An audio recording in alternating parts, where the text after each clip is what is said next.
gates, trees, and houses. Ama namin sa langit, nawa, ang iyong kaluwalhatian, ang iyong paghahari, madama sa mga daan, pintuan, mga puno, mga tahanan namin dito sa lupa.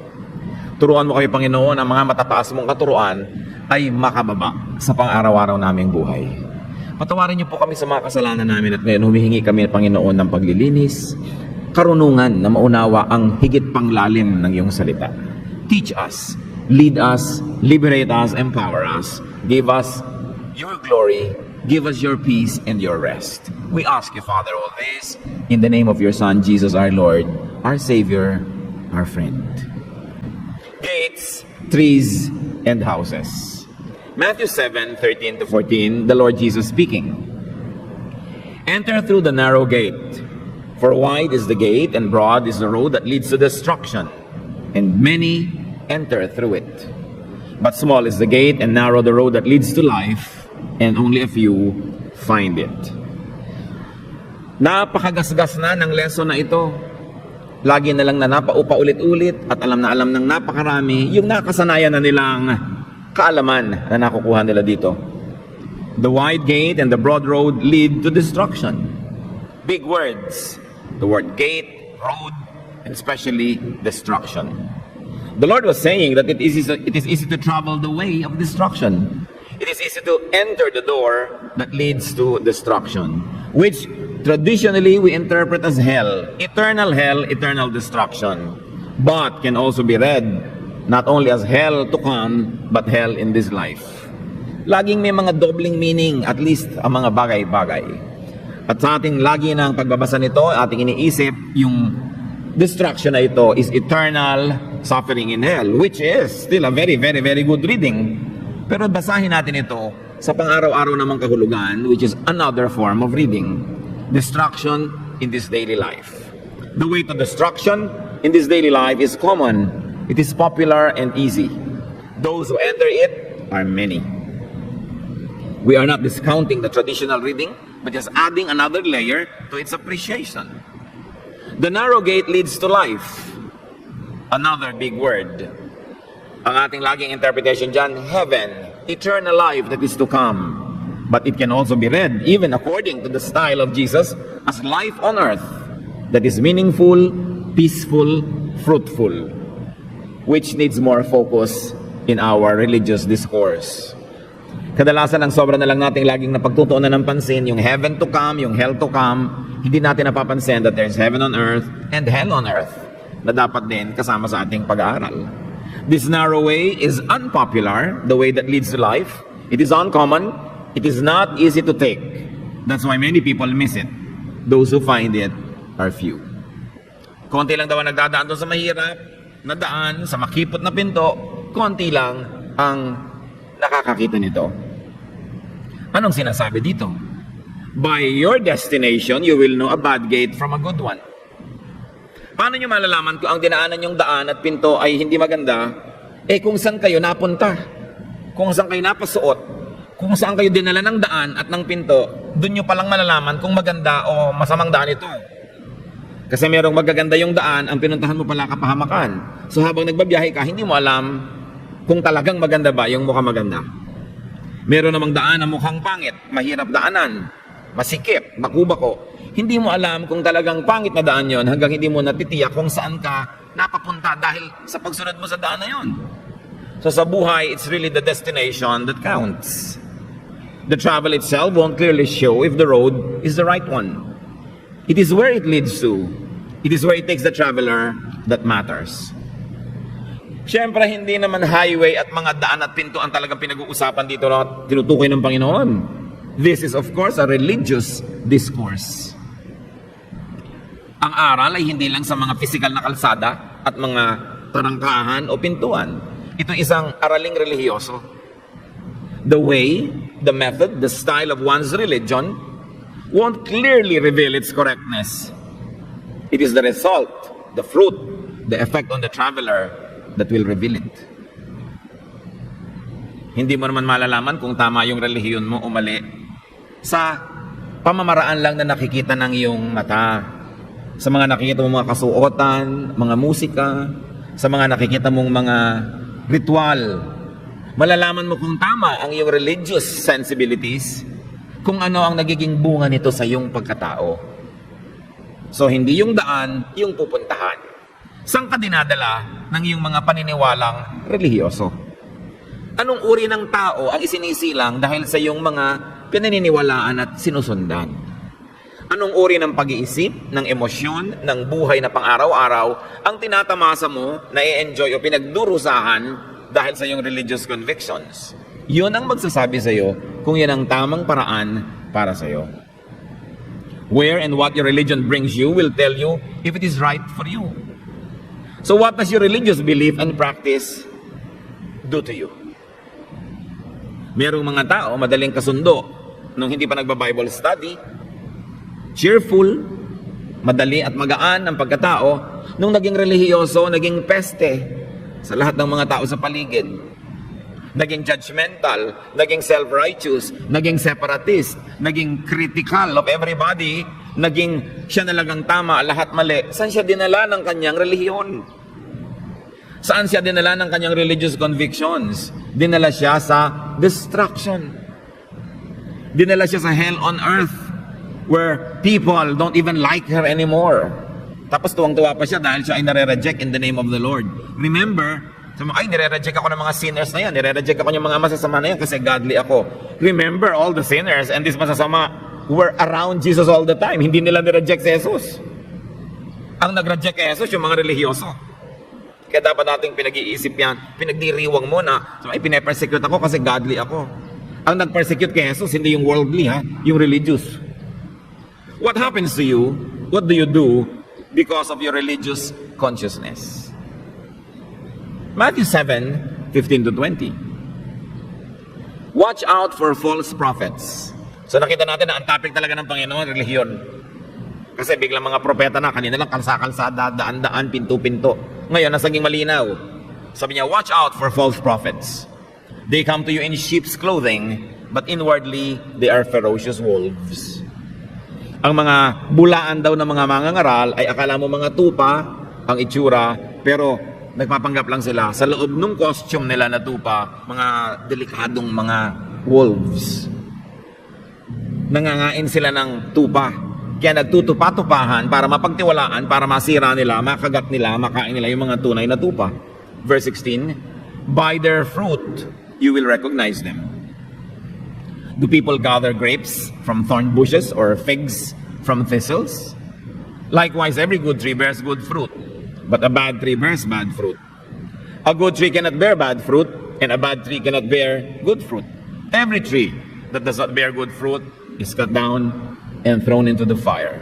Thus, by their fruit, you will recognize them.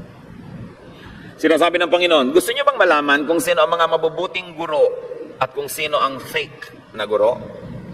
Huwag niyong titingnan sa itsura. Parang yung tupa, sabi niya, they look like they are sheep, they are in sheep's clothing. So yung wolf, sumuot siya sa balat ng tupa na may zipper, mukha siyang tupa. Sabi, hindi niyo malalaman sa itsura kung sino ang mabuting guro o hindi. Siyempre, kung mga mabubuting, kung gusto nilang magmukhang mabuting guro, lagi silang naka-close neck, naka-long sleeves, naka-barong Tagalog, naka-necktie. Ano mo ibuburol para mukhang kagalang-galang? Ang language nila ay mayumi, mabini, gentle. Lagi nilang punong-puno ng mga praise the Lord, at hallelujah, at sister, brother. Huwag kayong nagpapadaya sa itsura. Sabi ganoon, paano nyo malalaman na sila ay mabuting guro sa inyo? Tingnan nyo yung bunga. Hindi yung bunga ng buhay lang niya, ha? Kayo ang bunga ng inyong guro. Kaya sasabihin mo, mabuti ba ang teacher ko? Nakakabuti ba siya sa akin? Nadadala ba niya ako sa mabuti? Titingnan mo ngayon ang sarili mo. Titingnan mo ngayon ang nagiging ugali mo, asal, pananaw, lifestyle, dahil ikaw ang bunga ng iyong pinaniniwalaan. So lumuwag ba ang hininga mo o nasakal ka lalo dahil sa pakikinig mo sa isang propeta? Ang propeta, mga kapatid, ay hindi lang taong teacher, ha? Maybe it is a religious institution, a sect, a group, a congregation. Grupo mo, ano nagiging bunga? Dati ba na ikaw yung pagmahal sa kapwa, ngayon ay biglang hindi na, ang mahal mo na lang yung brother and sister inside the church and hate mo na lahat? Dati ba, ang isip mo maluwag, ngayon committed na lang, lumiit? Anong nagagawa sa'yo ng pinaniniwalaan mo? Doon mo malalaman kung mabuti yun o hindi. Hindi sa costume, hindi sa itsura, hindi sa panglabas. Prophets are your guide in your journey. Prophets show you the way. They lead you to roads and to gates of life. Obviously, this is really a religious discourse. Prophets lead people along the road into easy or difficult roads. Ano ba yung easy? Ano ba yung difficult? Ano ba mas madali? Maging judgmental o maging hindi judgmental? Mas madali maging judgmental. Ano bang madali? Maging self-righteous? O mas mapag-appreciate ng iba? Mas madaling maging self-righteous. Mas madaling mag-isip na tayo lang ang mabuti, tayo lang ang tama, lahat ay mali. Kaya sabi, yun ang maraming ang nagiging ganun. Mas madaling gawin yun eh. At saka syempre, mas madaling manghikayat ng mga miyembro kung sinasabi mo ikaw lang ang tama. Di natural sa'yo sasama dahil mali yung iba. Those that cannot stand competition will demonize the competition. Will blind their followers so that they will have monopoly. At dyan galit na galit ang Panginoon sa religious monopoly ng mga blind guides. Wolves dressed in sheep's clothing. At sinasabi ng Panginoon, they are dangerous. They are destructive. They lead people to false roads and to false gates. Na imbes mapunta sa kapayapaan, lalong nagulo. Imbes tumahimik ang kalooban, laging nagigilty. Imbes magtiwala sa kabutihan ng Diyos, laging trabaho ng trabaho to earn points in heaven. Forever being manipulated and exploited. At dahil doon na siya ay nagiging kawawa. False prophets must be recognized, sabi ng Panginoon. How? By their fruits. Where they take you, what they do to your mind, what happens to you after or as you follow them. Because you, your values, and the quality of your thoughts are the reflections of the fruits of their work. So mananalamin ka, makikita mo sa sarili mo ang effect ng propeta mo.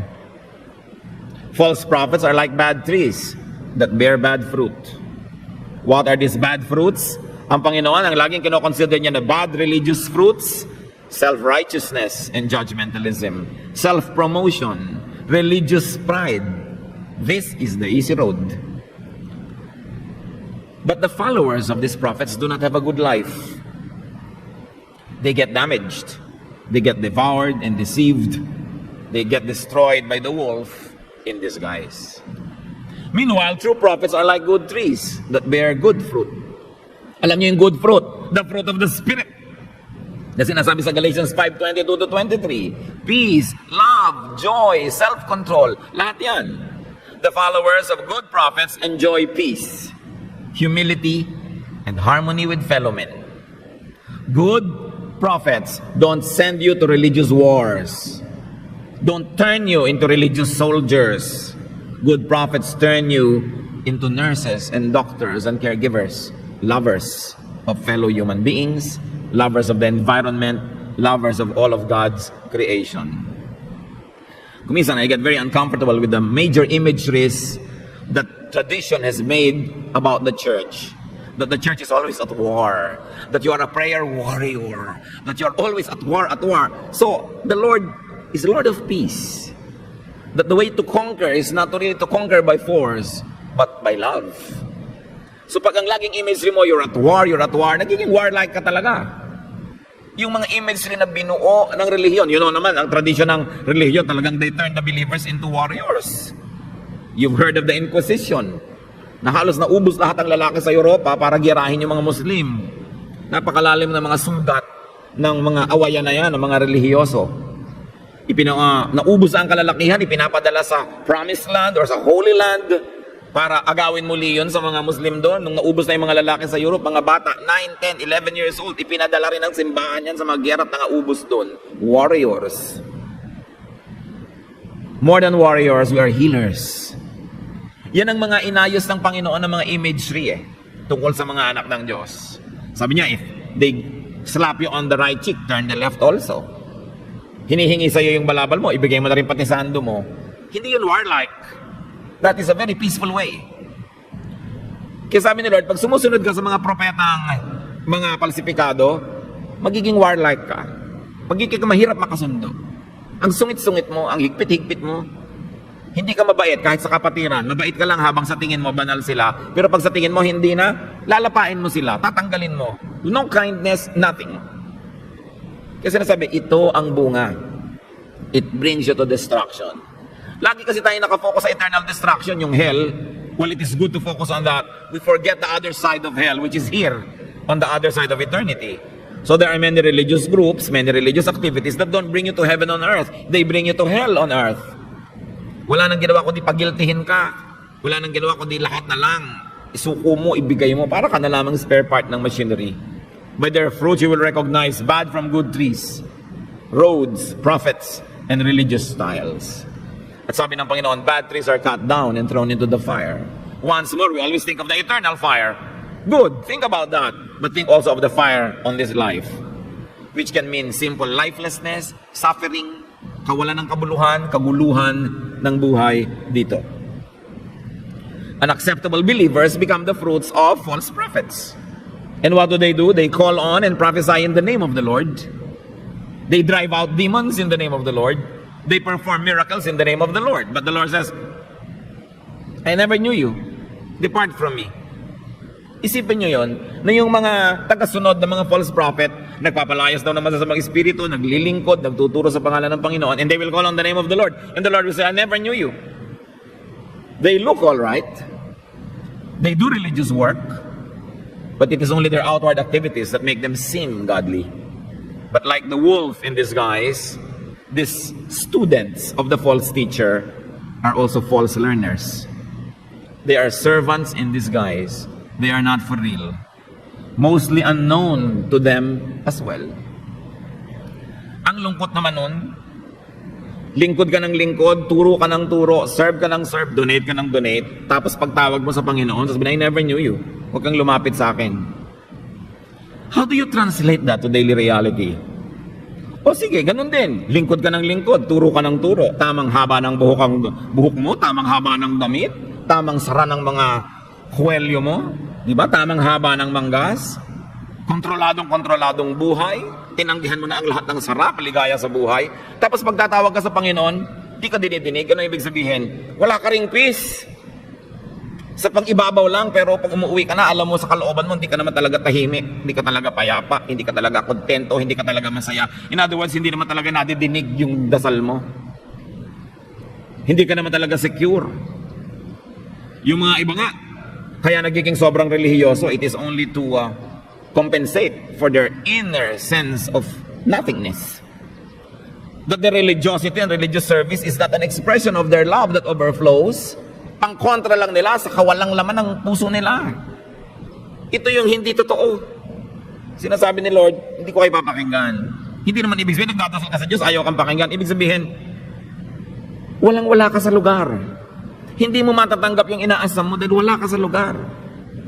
Kasi, fake ang teacher, fake ang teaching, fake ang bunga sa'yo. Akala nyo lang pare-pareho kayong totoo. Sa itsura, papasa kayo. Pero the Lord looks at the heart. Unacceptable believers will be denied recognition by the Lord and driven away from the Lord. Once more, you might like to interpret that as eternal damnation in eternal hell. But it also mean unanswered prayers in this life.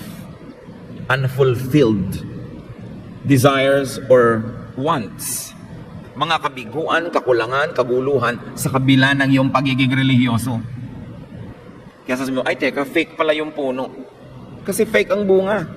Yung bungang kapayapaan, pag-ibig, katapatan, pagpipigil sa sarili, hindi mo makita. Pero kita mo lahat yung costume. Kita mo lahat yung service. Kita mo yung language. Kita mo yung vocabulary ng mananampalataya. Pero sa kaloob-looban, wala pala. Yan ang sobrang sayang. Mga huwad na pangako. False promises of false prophets and false religiosity. Meanwhile, acceptable believers, people who believe in true prophets and prophecies will enter the kingdom of heaven. Yan ang sinasabi sa atin. True believers not only do good works, they are good inside. Yun ang nakikita ng Panginoon. Good inside. Hindi lang puno ng good works. Nakakalibang kung minsan yung good works eh. Pag punong-puno ka ng good works, akala mo good ka na rin inside. Maraming may good works dahil good inside, pero marami ding may good works dahil bad inside and they are just trying to compensate. Pangsuhol sa Diyos. It doesn't work. Kingdom of heaven here, as we have already mentioned, can very well mean kingdom or heaven that is yet to come. And yet it can mean also the heaven in the heart of the believer. Lagi ko na lang ito ipinagdidiinan kasi ang mga Kristiyano walang iniisip kundi yung kingdom of God to come. Samantalang sabi ni Lord din, in addition to that which we already know, Luke 17:21, the kingdom of God is within you. May kaharian ng Diyos doon sa kalangit-langitan, pero dapat may kaharian din ng Diyos sa kaloob-looban ng puso mo. At habang narito ka pa sa lupa, nabubuhay ka pa sa katawan na ito, ang atupagin mo yung kingdom of God within you. Dahil yung kingdom of God out there will happen when it happens. But for now, you are here. And you've got to think about the kingdom of God that is within you. Ibig sabihin lang naman, gaano ba talaga naghahari ang Diyos sa puso mo? Huwag mong intayin yung paghahari niya sa kataas-taasan. Yung ngayon, sa buhay mo, paano siya naghahari? You must think of the kingdom of God that is in the heart. God's kingdom is in the heart. Heaven is condition of your heart and soul. Romans 14:17, the kingdom of God is not a matter of eating and drinking, but of righteousness, peace, and joy in the Holy Spirit. So yun daw paghahari ng Diyos, ang kaharian ng Diyos, ang langit, hindi lang yan religion. Hindi lang yan religious activities like eating. Are you eating the right food? May bawal, may tama. Are you drinking the right drink? May bawal, may tama. Sabi niya, hindi lang yan ang tunay na paghahari ng Diyos. Mga religious ritual and activity at mga nakikita ng kapwa. Yan yung kagandahang loob. Yung kapayapaan, yung kagalakan sa loob ng puso mo. Yan ang tunay na kingdom of God. At pag hindi yan na-enjoy ng buhay mo, mag-isip-isip ka. Baka ang dinadaanan mong daan ay hindi tama, ang pinto mong pinapasok ay hindi tama, kaya ang kinakahinatnan mo, hindi yung tama. Dapat isipin. Kaya tayo nananalig, kaya tayo sumasamba, kaya tayo nag-aaral, para tayo maging maibigin, kaibig-ibig, mapayapa tayo at matahimik. Eh ngayon, kung sasali ka sa isang religion, pagsali mo, isasaba ka nila sa giyera, isasaba ka sa mga debate, isasaba ka sa mga pakikipagtunggali, tatahimik ka ba nun? Madami pang kaaway mo hanggang mamaya nagtatago ka na dahil ang dami mong kaaway. So hindi yun ang kaharian ng Diyos. Dapat peaceful. God's kingdom is not about appearances and religious drama. It is about man's inner condition. Matthew 11:29. Ano ba yung kingdom of God? Siyempre, pag sumunod ka kay Jesus, dadaling ka sa niya sa kingdom of God, or He will bring God into your heart to make it God's kingdom. Sabi ng Panginoon sa Matthew 11:29, take my yoke upon you and learn from me. For I am gentle and humble in heart, and you will find rest for your souls. So God's kingdom gives rest for the soul. Natatahimik ka ba? Napapayapa? Sabi niya, I am gentle. Kung si Lord ang master shepherd, dapat lahat ng ibang sub-shepherds gentle din. Humble din in heart. Hindi mayabang, hindi hambog. Hindi mapagmalaki, hindi pala babag, hindi pala away. Sabi niya, I am gentle and humble. Doon pa lang malalaman mo yung fake sa totoo na prophet. Dahil may model si Jesus. At merong kinakahinatnan ang kanyang leadership sa buhay mo, it ends up in humility, restfulness, peace. True believers, those that are good fruits of the good tree, true believers are rested in their hearts. They are restful to be with. Hindi lang sila payapa sa kanilang kalooban, napapayapa din ang kasama nila, hindi nagugulo. False believers are tiring to be with, troublesome, and vexing. And this is really the quality of many religious people. Nakakapagod kasama, nakakadalang kausap, nakakagalit pa kumisan. So nakikita natin na ipinapakita ng Panginoon, ibinubunyag niya yung maraming kasinungalingang relihiyoso sa ating kapaligiran. Matthew 11:30, sabi na naman ng Panginoon, for my yoke is easy and my burden is light. Magaan lang. Pag pinapahirap, Hindi yun ang pamamaraan ni Jesus. Pag sobrang daming bawal, sobrang daming regulasyon, lagi ka nalang ito yung kulang, lagi ka nalang nagkakamali, hindi yung galing sa Panginoon.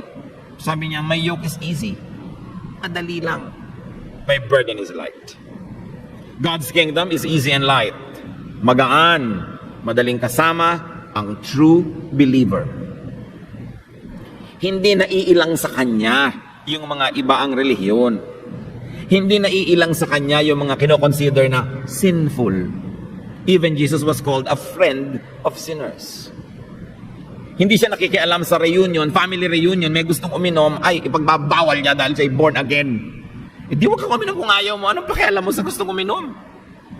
Kahit mapigil mo sila sa family reunion, pagkatapos ng reunion, iinom din naman yun kung hindi nagkaroon ng pagbabago sa isip. So pakitang tao lang yung pagpipigil nila dahil lang nandun ka.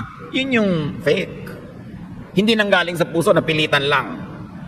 Kaya yung mga iba, pag may mga family reunion, ang host yung mga pinsan nating born again ang host, huwag tayong umattend.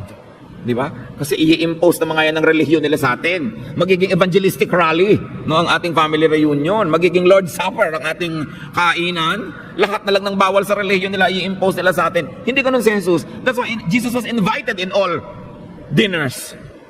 Kaya nga sabi ng mga religious people, ba't ganyan yung amon nyo? Sabi niya sa mga disciples, friend of sinners, matakaw, palainom, kasama sa lahat ng event, they get invited. Do you get invited by your relatives? Mag-isip-isip kayo. No? Baka ini-impose natin sa kanila yung ating mga Pharisaic points of view. You are responsible to God only for yourself. No? Kailangan paano ka magiging salt of the earth kung hindi ka naman naiimbitahan? Hindi judgmental ang mga bunga ng mabuting puno. Hindi self-righteous, hindi meticulous. Magaan. Sabi ni Lord, magaan lang tayo. Galatians 5:22-23. But the fruit of the Spirit is love, joy, peace, patience, kindness, goodness, faithfulness, gentleness, and self-control. Against such things, there is no law. Wala daw law. Pastor, paano po yung gitarista natin? Tumutugtog siya po sa nightclub, tapos tutugtog din sa church.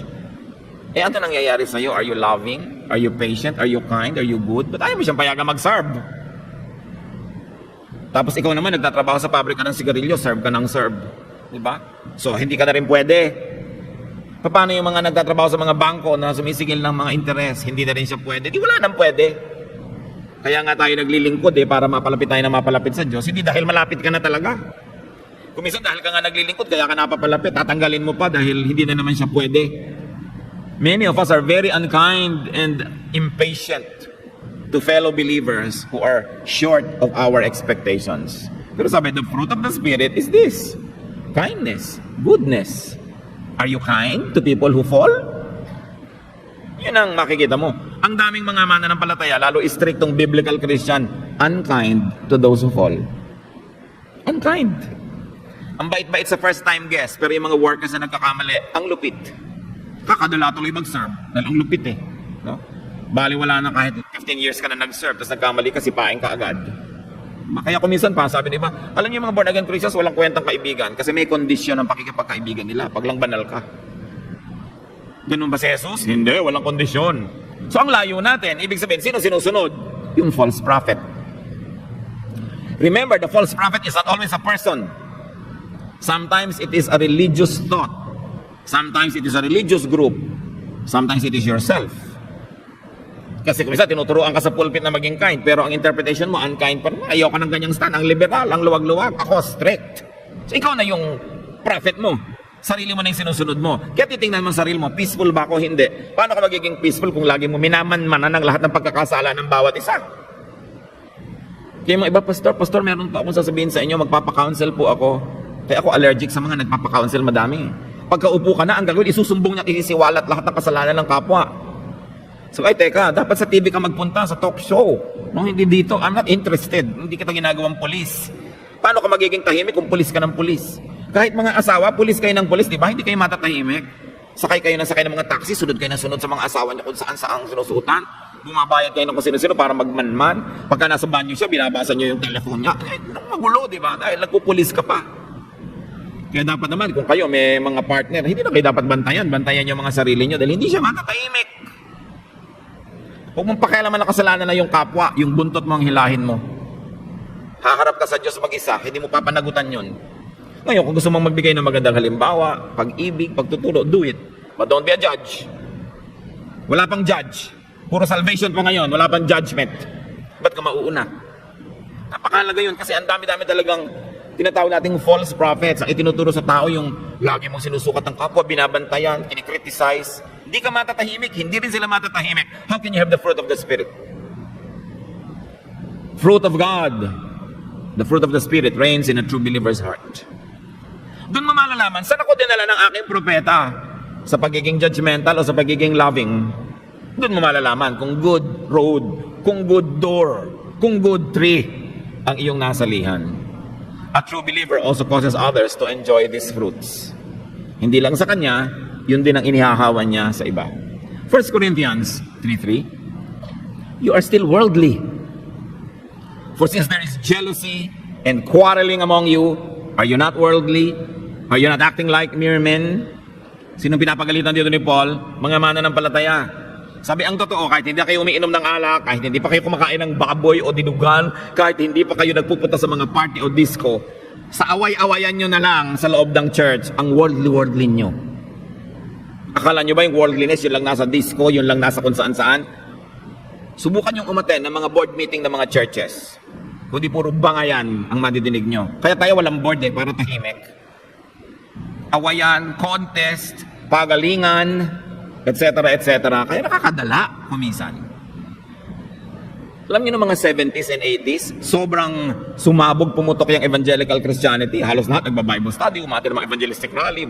Dito, ang dami-daming churches. Sa SEC, libo-libong mga churches ang nire-register linggo-linggo. Pero matagal lang tumigil yun, mga kapatid. Yung pagtaas ng evangelical Christianity, bumaba na sobra yan. Alam niyo kung bakit? Yung mga nagsalihan, nadala. Akala nila sumunod sila kay sister at kay brother into heaven. Ang gulo pala ng church. Takot-takot palang quarreling and jealousy. Nagbalikan na lang sila sa mga dati o ayaw na lang nila. Once bitten, twice shy. Nangadala. Yung pangako na kapayapaan, pagmamahalan, hindi natupad. Kaya meron tayong pananagot ang tuparin yun para huwag kadalaan ng mga tao yung evangelical Christianity, yung Bible study, yung worship. God's kingdom is not weighed down by worldliness, by mundane concerns, and pettiness. And we must watch the meaning of worldliness. Hindi lang yan yung pleasures of the world. Yan yung sin of pride, sin of enmity and strife na hindi laging kita pero mas mapanganib. Matthew 23:24, sabi ng Panginoon sa mga nagtuturo, you blind guides, you strain out a gnat but swallow a camel. Hindi nyo malulun-lulun ng kaprasong insekto pero yung buong camel nalululun nyo. Ibig sabihin, may mga tao na hindi papayag, na hindi tama ang doctrine. Pero kayang-kaya nilang maging malupit, maging judgmental, maging unkind. Sabi niya, maliit na insekto, hindi malunok, pero yung malaking lalo, kayang-kaya nyo. Nakikita natin yun. Those who believe in and follow false prophets will never enjoy peace and love and harmony and kindness. So you will know that you have followed a false prophet or prophecy by your fruits. If you enjoy peace and love and freedom, etc. Matthew 7:24-27. Therefore everyone who hears these words of mine and puts them into practice is like a wise man who built his house on the rock. The rain came down, the streams rose, and the winds blew and beat against that house. Yet it did not fall because it had its foundation on the rock. But everyone who hears these words of mine and does not put them into practice is like a foolish man who built his house on sand. The rain came down, the streams rose, and the winds blew and beat against that house, and it fell with a great crash. Biglang dinala ng Panginoon ng usapan sa isang malinaw na halimbawa. Sabi niya, narinig nyo na ang katuruan ko tungkol sa mga puno na masama at maling puno, therefore masama at maling bunga. Narinig nyo na ang katuruan ko tungkol sa mga mali at tamang propeta, na yung maling propeta dinadala kayo sa maling daan, maling pinto at maling lifestyle. Yung tamang propeta, dinadala kayo sa medyo mahirap-hirap na daan, pero ang kinakapuntahan, yung tamang lifestyle, yung heaven on earth, yung tahimik ka, payapa ka, loving ka. Ano ngayon ang gagawin nyo sa narinig nyo? Sabi niya, eto ngayon, mamili kayo, dalawa lang ang pagpipilian ninyo.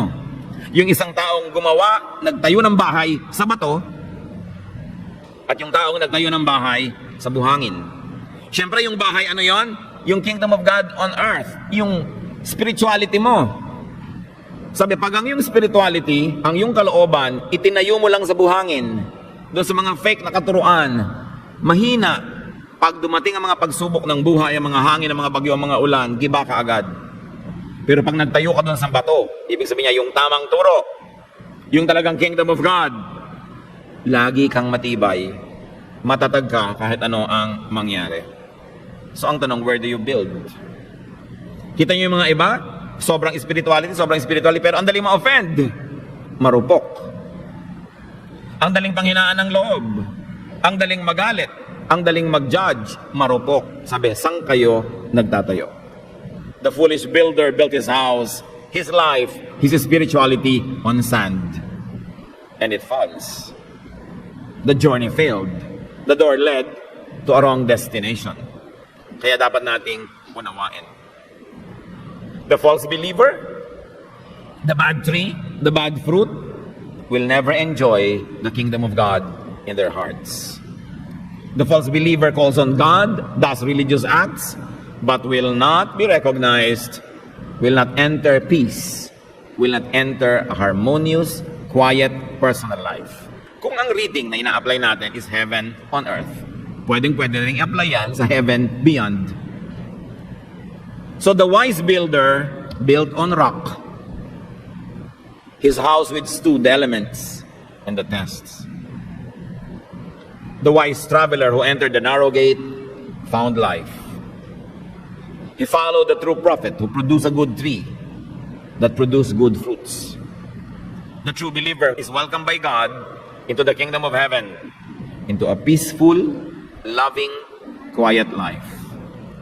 Ano mga challenges niyan na napakalinaw?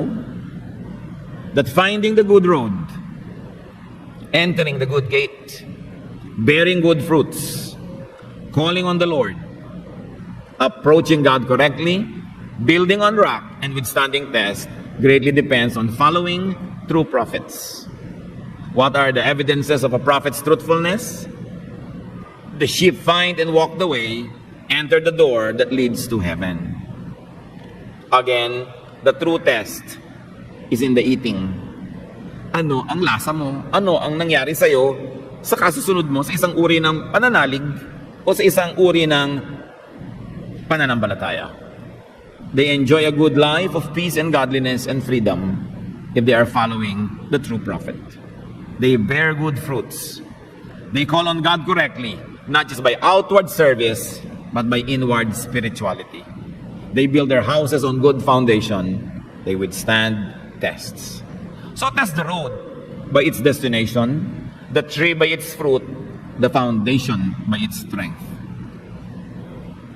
Bring it close to home, brothers and sisters. Test your religious conviction, your affiliation, your stand, and your leadership according to what they do to you. Ano ang epekto sa iyo ng ministry ng pinapakinggan mo? Doon mo malalaman kung nakakabuti. This is not from God if it leads to pride, if it leads to self-righteousness and judgmentalism, if it leads to division and divisiveness, to strife and stress, to quarrels and trouble, to unkindness and wickedness, it is not from God. And I like to emphasize that prophets are not just teachers or persons. They can be yourself. Kasi pwede ka naman makarinig ng teaching asking you to be kind. Ang reading mo, ang interpretation mo, application mo is to be unkind. Ang laki ng factor natin dyan. Kasi madalas tayo naman yung prophet ng sarili natin. Sinusunod lang natin yung gusto nating sundin, pinapakinggan natin yung gusto nating pakinggan. So kuminsan, kapatid, mas madalas pa nga, ikaw ang prophet na pinag-uusapan. So are you a good or a bad prophet to yourself? Are you a true or a false prophet to yourself? Then you have to look at your attitude and thoughts and ways, and then you will know. You can make your own hell, or you can make your own heaven, depending on what kind of a prophet you are to yourself. Dear God, thank you that you would like us to have a good life. We like very much to be in heaven in eternity with you.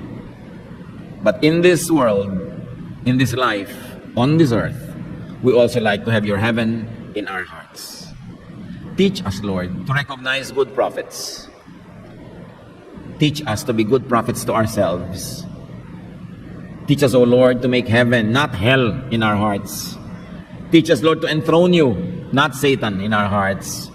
Teach us to turn our lives into little heavens instead of little hells.